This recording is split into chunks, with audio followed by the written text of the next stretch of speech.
Assalamualaikum warahmatullahi wabarakatuh. Alhamdulillahirrabbilalamin. Segala puji bagi Allah, Tuhan yang Maha Kuasa, Tuhan yang Maha Pengasih, Tuhan yang Maha Penyayang, Tuhan yang Maha segala-galanya. Kita patut bersyukur pada pagi hari ini kita masih diberikan kesempatan oleh Allah, Tuhan yang Maha Kuasa, diberi kesempatan hidup, kesempatan sehat, kesempatan masih bisa bernafas, masih bisa beraktivitas, dan yang terpenting kita masih diberi kesempatan untuk belajar dan berkarya untuk menjadi manusia yang lebih baik demi untuk kebaikan dan kebahagiaan hidup di dunia maupun di akhirat.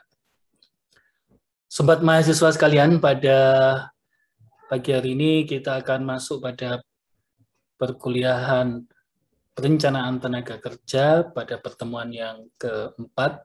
Topik yang kita akan bahas pada pertemuan yang keempat ini adalah kita akan membahas tentang sistem informasi tenaga kerja. Saya akan share materi saya.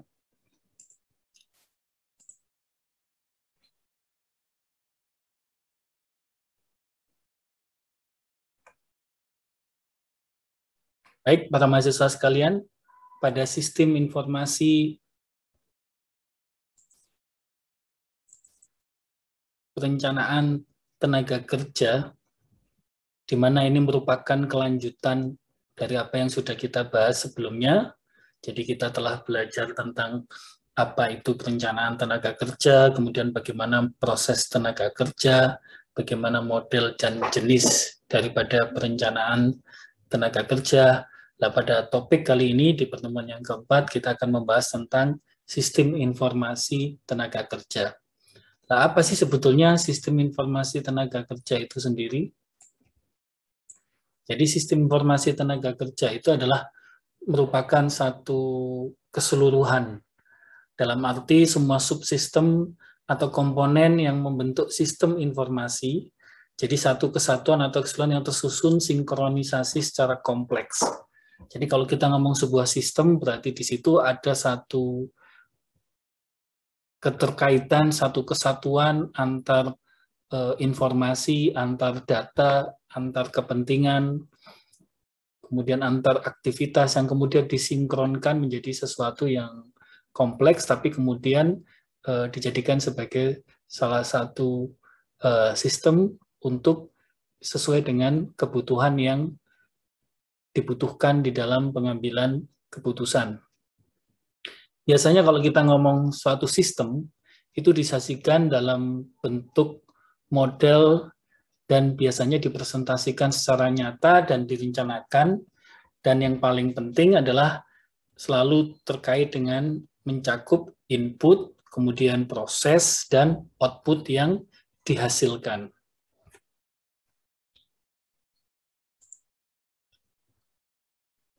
Sistem informasi tenaga kerja itu apa sih? Nah, kalau kita tadi sudah tahu apa sistem dan apa sistem informasi, kemudian sistem informasi tenaga kerja itu apa?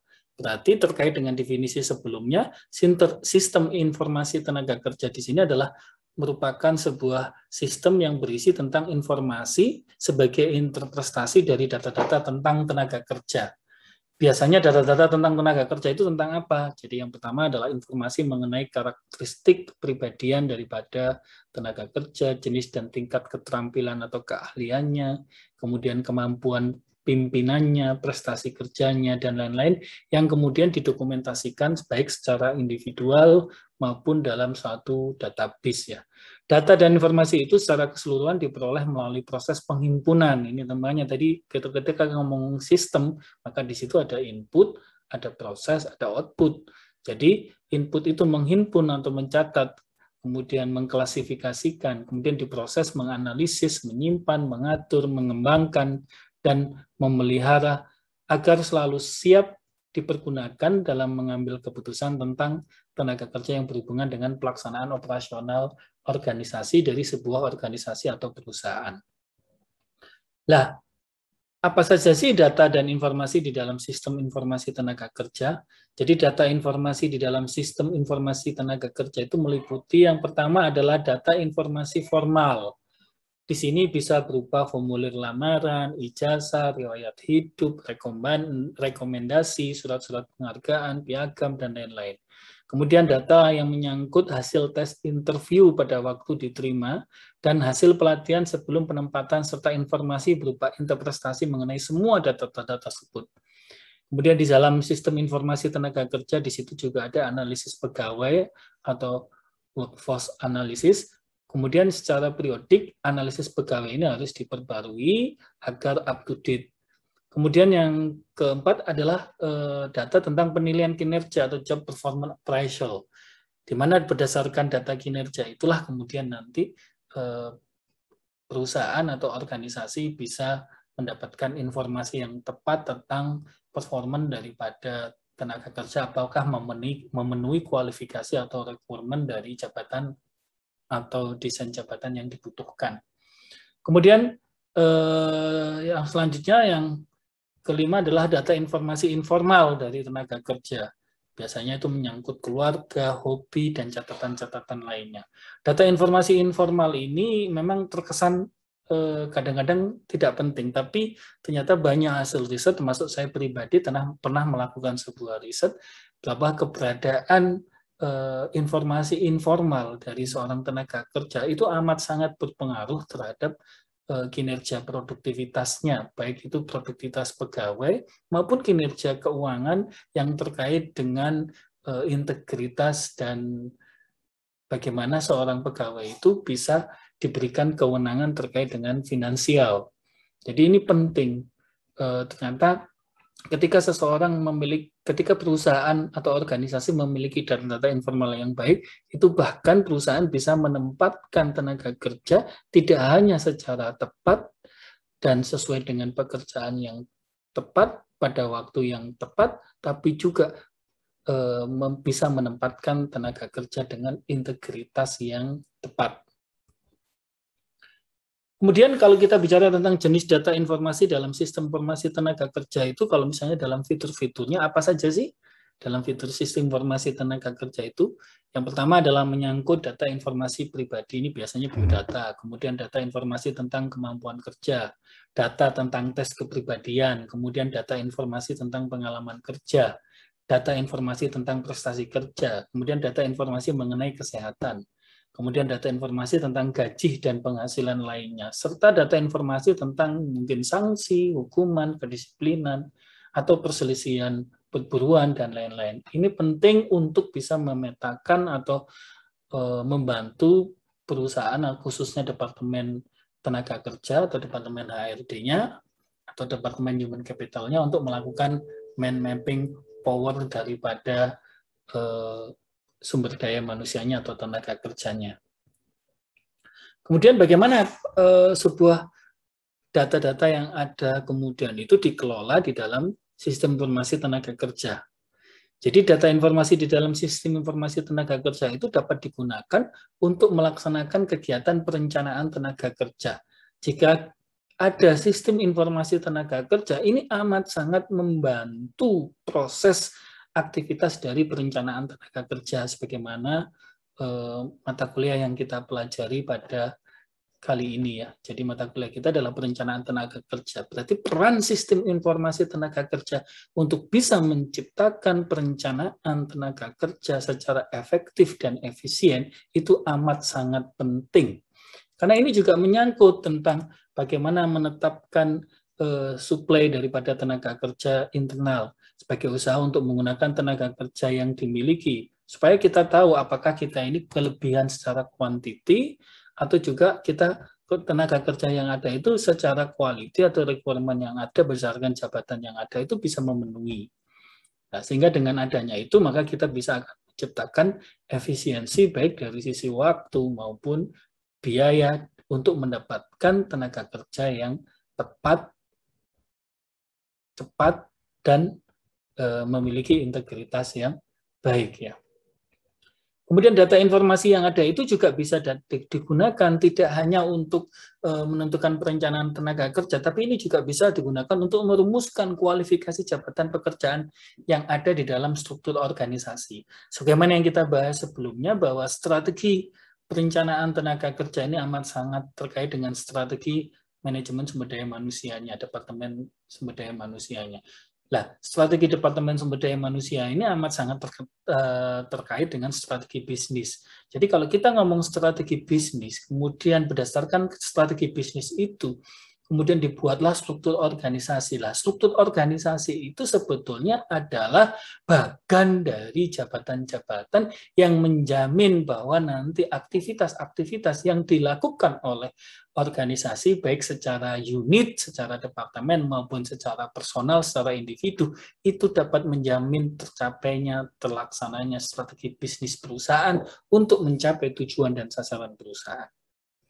Sehingga dengan adanya sistem informasi tenaga kerja ini, maka jika sewaktu-waktu misalkan dibutuhkan keberadaan daripada terjadinya kekosongan tenaga kerja terkait dengan kekosongan jabatan yang harus diisi, karena mungkin ada yang meninggal, ada yang pensiun dini, ada yang sakit, itu secara otomatis bisa dilakukan proses suksesinya dengan baik jika kita ada sistem informasi tenaga kerja. Jadi di sini betapa pentingnya keberadaan sistem informasi tenaga kerja ini terhadap keberhasilan daripada perencanaan tenaga kerja. Kemudian, sistem informasi perencanaan tenaga kerja juga merupakan sebuah metode organisasi untuk mengumpulkan, memelihara, menganalisis, dan melamporkan si informasi pegawai dan pekerjaannya. Karena ini penting, dengan adanya kita misalkan organisasi itu bisa secara up to date, bisa menganalisis dan melamporkan informasi pegawai dan pekerjaannya, maka ini akan sangat membantu organisasi untuk mencapai strategi bisnisnya, untuk mencapai tujuan dan sasaran daripada organisasi. Dan kegunaan sistem informasi perencanaan tenaga kerja ini adalah bisa mengembangkan inventaris tenaga kerja yang terkait dengan penilaian atas pengetahuan, keahlian, kemampuan, dan pengalaman, serta aspirasi karir atas pegawai yang ada, dan bisa dijadikan sebagai dasar perakiraan atas kebutuhan tenaga kerja untuk pemenuhan baik dari sisi suplai internal maupun untuk pemenuhan daripada suplai eksternal, karena kita tahu bagaimana manpower kita, keberadaan daripada profil tenaga kerja yang dimiliki oleh perusahaan. Terus gambarannya sebetulnya sistem informasi perencanaan tenaga kerja itu seperti apa? Jadi sebagaimana kita tahu bahwa kalau kita ngomong sistem informasi pasti di situ ada input. Inputnya biasanya ada subsistem penggajian, subsistem riset sumber daya manusia, kemudian subsistem intelijen sumber daya manusia. Ini kan terkait dengan forecasting, dengan supply and demand daripada tenaga kerja yang dibutuhkan. Dan ini masuk di dalam satu basis data.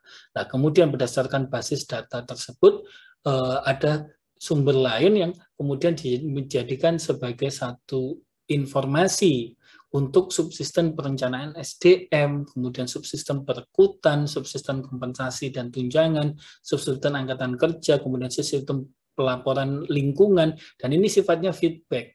Jadi misalkan ada perubahan daripada perencanaan SDM, maka akan menjadi feedback ke basis data, dan kemudian ini menjadi feedback ke sumber informasi yang kemudian kita butuhkan apa saja di sini gitu. Jadi semuanya ini bersifat timbal balik yang kemudian semua terkumpul di dalam basis data. Kemudian bagaimana sih sebetulnya proses sistem perencanaan tenaga kerja atau perencanaan sumber daya manusia itu secara hierarki itu bisa dijalankan menjadi salah satu sistem yang nantinya akan menunjang dan mendukung keberhasilan daripada strategi bisnis perusahaan. Jadi, sebagaimana kita tahu bahwa aktivitas-aktivitas di dalam perencanaan tenaga kerja itu kan mulai dari staffing, di situ ada perekrutan, penjadwalan wawancara, kemudian informasi pasar tenaga kerja, di mana berdasarkan proses staffing ini kita akan diharapkan bisa menentukan dan mendapatkan tenaga kerja yang tepat, yang sesuai dengan jabatan yang ada, memenuhi requirement jabatan yang ada, dan pada waktu yang tepat juga. Kemudian berdasarkan itu juga ada sistem informasi yang terkait dengan kita sistem pelatihan dan pengembangan. Jadi di sini kita berdasarkan data informasi, ada data pelatihannya, evaluasi keahliannya, evaluasi kinerja dari para karyawan itu. Kemudian ada administrasi. Kalau administrasi kita bicara tentang penggajian, perhitungan bonus, perhitungan benefit, kehadiran dalam jam kerja, kemudian jaminan kesehatan, kegiatan karyawan, dan lain-lain. Data-data tersebut, informasi-informasi basic ini menjadi baseline untuk membangun sistem kontrol daripada sumber daya manusia. Di sini ada analisis biaya tenaga kerja, nanti bisa ada analisis anggaran tenaga kerja, ada analisis perputaran tenaga kerja, ada analisis retention, kemudian ada analisis efektivitas pelatihan, analisis kecocokan karir, analisis kompensasi, analisis perputaran, kemudian di sini juga ada statistik penggajian yang kemudian ini akan menjadi satu sistem kontrol untuk menentukan, merencanakan sistem perencanaan tenaga kerja. Baik itu di dalam perencanaan tenaga kerja, di dalam perencanaan suksesi, di dalam perencanaan pelatihan. Kemudian berdasarkan itu, perencanaan tenaga kerja tadi itu menentukan bagaimana perencanaan penilaian kinerja, kemudian perencanaan kompensasi dan perencanaan benefit, yang ini akan menjadi salah satu sistem kontrol kita di dalam sebuah analisis untuk menjadi satu kontrol bagaimana kita mendapatkan keberadaan tenaga kerja yang tepat, cepat, yang sesuai dengan kebutuhan perusahaan, baik dari sisi efektivitasnya maupun efisiensinya. Jadi ini para mahasiswa sekalian, penjelasan saya tentang topik keempat, sistem informasi perencanaan tenaga kerja.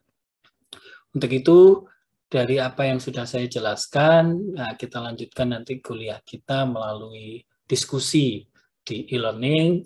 Coba diskusikan bagaimana kemudian peran daripada sistem informasi perencanaan tenaga kerja ini terhadap keberhasilan daripada perencanaan tenaga kerja yang efektif dan efisien di dalam mencapai tujuan perusahaan. Kemudian jangan lupa juga pada pertemuan kali ini ada tugas berupa kuis yang harus dikerjakan oleh mahasiswa secara pribadi ya. Jadi nanti kuliah akan dilanjutkan melalui e-learning yang ada di e-learningnya Musida. Baik, saya akhiri dengan ucapan syukur, alhamdulillah. Saya berdoa semoga apa yang saya sampaikan bisa dimengerti, dipahami, para mahasiswa sekalian diberikan keluasan berpikir, keluasan rezeki, keluasan wawasan, kesehatan, selalu dalam kondisi baik, dan yang terpenting tetap semangat dan tetap berprestasi. Saya akhiri sekian. Assalamualaikum warahmatullahi wabarakatuh.